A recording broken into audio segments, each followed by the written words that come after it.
বাঙালি ছেলেরা কথায় কথায় একটা কথাই বলে, সেটা হচ্ছে মারা। দূর মারা, খাবুনি মারা, যাবুনি মারা, হ্যান হয়েছে মারা, ত্যান হয়েছে মারা, উমুক হয়েছে, তুসুক হয়েছে মারা। সবসময় শুধু মারাই মারাই ভর্তি। বলি, তোদের ঘরে কি মারার ভান্ডার আছে, নাকি সরকারি লঙ্গরখানা থেকে দেওয়া কোনো চাল গমের মতন জিনিস যে সবসময় কথায় কথায় মারা বলতে হবে? মারা, দূর মারা। যখন হাসবে, হেসে হেসে যখন কথা বলবে কোনো, দাঁত দিয়ে জুড়ে বলবে, হ্যাঁ রে মারা, এটা হয়েছে। আর যখন রেগে যাবে, ধুর মারা, দাঁত দিয়ে জুড়ে বলে, ধুর মারা। কি বলবো, মারার সাথে আরও অনেক কিছু বেরোয়। মারা ছাড়া কোনো গতি নাই। মারাটা কি, তাল মারা না আখ মারা?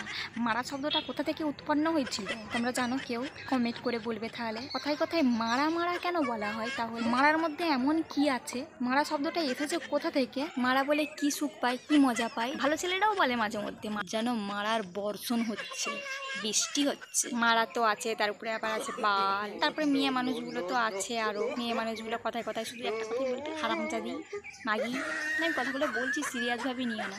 কোথা থেকে উৎপন্ন হয়েছে এই কথাগুলো? যেমন হনুমানের বিবর্তনের রূপ হচ্ছে মানুষ, সেরকম এগুলো কোন কথার বিবর্তন? এগুলা জানি না মারা।